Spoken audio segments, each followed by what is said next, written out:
سلام، ستړي مشئ، وخت مو په خیر. په دې هیله چې جوړ او روغ وئ. اشرف شریفي په شریف انګلیش اکیډمي کې تاسو ته په یو نوي درس کې ښه راغلاست یم. هیله مند یم چې خوشحال وئ. لکه څرنګه چې زموږ د تیرو درسونو په پرتله زموږ د نن ورځې درس موضوع هم د to do verbs یعنې د ترسره کولو فعلونو په اړه ده.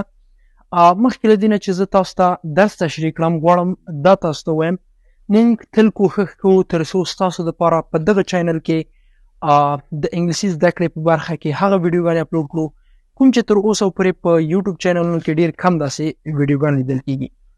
بیا هم که چیرې تاسو غواړئ د انګلیسي زده کړې مکمل کورس وګورئ، کولی شئ تاسو لاندې ډسکرپشن کې هم لینک پرېږدم د انګلیسي ابتدایي زده کړې په اړه کوم ویډیوګان چې موږ اپلوډ کړي هر یو ویډیو ګورئ، انشاءالله چې ستاسو به خوښېږي. خبرې ډېر نه کوو، راځو د درس په طرف. که ویډیو مو خوښه شوه او د درس څخه مو څه زده کړه، حتما زموږ چینل در سره سبسکرایب کړئ او همداشانته زموږ ویډیو د نورو درسونو دپاره در سره لایک وساتئ. راځو نن زموږ د درس موضوع ده to do verbs. معنا دا ده چې د ترسره کولو فعل ده. موږ په تېر درس کې کوم فکر وو د to be verbs په اړه مکمل درس درکړ چې د کېدلو فعلونه کوم is am are was were. is am are دا درې وړم په حال کار، was were په تېر حال کار چې د is am are هر یو ځان ته فاعلي ضمیرونو کارونه. مثلا is به موږ تاسو د he she it دپاره کارو، he is she is it is. او همداشانته am به مو د I دپاره I او are چې جمع یو وي دې له دغو څخه به مو ورته کار است او د دوی تېر حال سي د is او د am was او د are سي ورو. نو یو ډېر اسانه درس و، که چا کتلی نو بیا هم ورته توصیه لرم چې هغه درس در سره حتما وګورئ. نن موږ تاسو د تېر درس په شان د to do verbs د ترسره کولو فعلونه دي. په انګلیش کې to do verbs درې دانې دي، صحیح ده. do does په اصل کې دوه دي. ښه، تاسو کولی شئ د to do verbs په دوو برخو موږ تاسو ویشو، صحیح ده. یو اول چې ده هغه ده do، دویمې هم چې ده هغه does ده، صحیح سو. او درېیمې did ده. تاسو به اوس دا درېیم پرېږدئ، صرف تاسو دوه زده کړئ. د ترسره کولو فعلونه چې دي do does دوه دانې دي. do هم معنا ده ترسره کول او د does معنا هم ده ترسره کول. نو did بیا څه سو؟ did هم معنا ده ترسره کولو په معنا سره ده، خو did بیا په تېر حال کې ده. اوس دغه do does دواړه حال کې دي. ګورئ دلته ما تاسو ته لیکلي، فقط تاسو ورته متوجه سئ. do does دا دواړه چې دي حال کې دي او د تېر حال لپاره موږ تاسو صرف د did نه کار اخلو. یعنې مطلب که چیرې زموږ ستاسو په یو جمله کې دو استعمال شوی وي، هغه فرق نه دی که له هر فاعل ضمیري سره وي، و دغو سره سي، هر یو سره وي. په تېر حال کې به تاسو ډېډ کاروئ. یعنې ډېډ یو داسې یو فعل ده که نه، ډېډ، چې تاسو کولی سئ د تېر حال لپاره د اووه فاعلي ضمیرونو دپاره وکاروئ. او پاتې ډو ډز سو چې دا بیا ډو د جمع فاعلي ضمیرونو لپاره ده او ډزې د مفرد. یعنې څنګه موږ تاسو په to be verbs کې دا وویل چې د is او د am تېر حال was و او د are چې تېر حال ورو، یعنې دوه دانې مو تاسو تېر حال کې ورته لرل. اما په to do verb کې بیا داسې نه ده. یوازې date کولی شي د اووه فاعلي ضمیرونو لپاره په تېر حال کې وکارول شي. خو تاسو زده کړئ to do verbs دوه دي، do does او درېیمې چې ده date ده چې هغه د تېر حال لپاره ده. do does دا د ترسره کولو فعلونو له جملې څخه دي. مثال نه وروسته کارو. که په present کې موږ تاسو لرو do does، صحیح سو. په present کې do does لرو. do does معنا ده ترسره کول. هلته ما تاسو هغه ترتیب کړی ده. do does لومړی خو موږ تاسو دا دوه دانې باید تشریح کړو. د do معنا هم ده ترسره کول، does معنا هم ده ترسره کول. بیا دلته موږ تاسو بل لیکچر ورکړی چې do plural ده. څه ده؟ plural. جمع حالت کې ده که نه، د do plural ده. کوم plural سره کارول کېږي؟ I you we they. I you we they. یعنې کله هم چې تاسو غواړئ د دغه کومکي فعل د do راوړئ، تاسو به د کوم فاعلي ضمیر سره کاروئ؟ I you we they. یعنې که ته وایې I do you do we do they do، ته به داسې نه وایې I does you does we does. نه، فقط دا حافظې ته وسپارئ. د do دپاره موږ تاسو څلور فاعلي ضمیرونه کارولی شو. یعنې څنګه؟ I do you do we do they do. صحیح سو. راځو اوس does ته. د does دپاره موږ تاسو کوم فاعلي ضمیرونه کارو؟ د does دپاره موږ تاسو درې فاعلي ضمیرونه کارو، صحیح سو. او دغه does په خپله مفرد ده، سینګولر ده.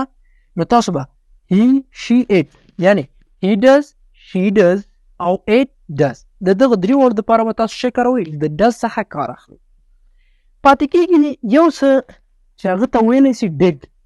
ډیډ به بیا تاسو څنګه کوئ ډیډ یې د تیر حال دپاره کارول کېږي صحیح ده نو د ډیډ لپاره به تاسو شی کوئ د ډیډ دپاره به تاسو آی یو وی د هی شي اټ فعلي ضمیرونه تاسو کولی شئ چې د ډیډ لپاره راوړئ مثلا زه تاسو یو مثال ته لرم تا لیکئ که نه I do my homework صحیح سو ته داسې یو جمله لیکې I do my homework ما خپل کورنۍ دنده ترسره کړه صحیح سو اوس زه غواړم دغه جمله تیر حال ته واړو د تیر حال ته اړولو لپاره ما تاسو ته وویل فعلي ضمیر فرق نه کوي په تیر حال د ټو بي ورب کې ولو که دا یو وی دی هی شي اټ که مفرد که جمع خو چې کله هم ته غواړې تیر حال ته وړې آی به خپل لیکې دغه ډو موږ تاسو یوازینی څه چې ورته تبدیلو ډیډ به کوي I did او دا نور به my homework دا به په خپله ولیکئ همداشانته که هی وي خو بل څه ته مو هم فکر وي اوس مثلا زه د ډو دپاره جمله جوړوم نو زه وایم I do my homework you do we do they do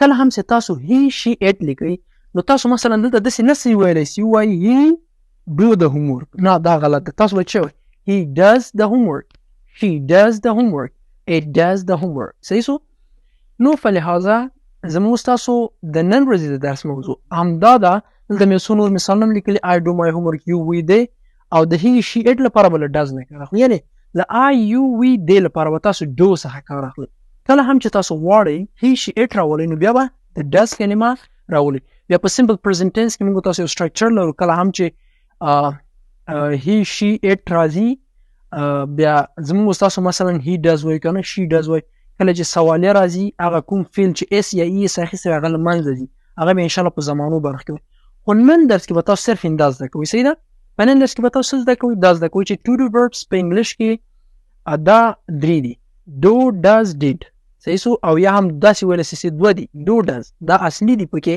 او did یې دا تیر حال کې ده صحیح ده نو do does did درې دانې سوماني do به موږ تاسو د کوم فعلي ضمیر دپاره کارو I you we they او does به د کوم فعلي ضمیر دپاره کارو he she it او همداشانته did به د وو فعلي ضمیر دپاره I you we they he she it د دغو ټولو دپاره موږ تاسو د does څخه کار اخلو کولی تاسو د دې باره کې په سلهاو او همداشانته په همداشانته څومره کولی شئ هومره جملې جوړې کړئ د نن ورځ درس زه غواړم کوشش کوم چې تاسو ته درس خلاصه له هر اړخه رالنډ کړم چې ستاسو ذهن او حافظې ته صحیح وسپارل شي بیا هم له یاده مه باسئ که چیرې تاسو لومړی ځل وي چینل ته راغلي له تاسو څخه مو هیله ده لاړ شئ زموږ تیر درسونه وګورئ او همداشان زموږ پلیلیسټ یې وګورئ د درسونو کوشش کوم تر څو زه تاسو ته هره ورځ ویډیوګانې اپلوډ کړم او زموږ د ویډیوګانو د اپلوډ کولو اصلي وخت د افغانستان په وخت باندې پر 3 بجو بعد د ماسپښین نه چې مازدیګر ته نږدې په دغه ټایم کې موږ ویډیوګانې اپلوډوو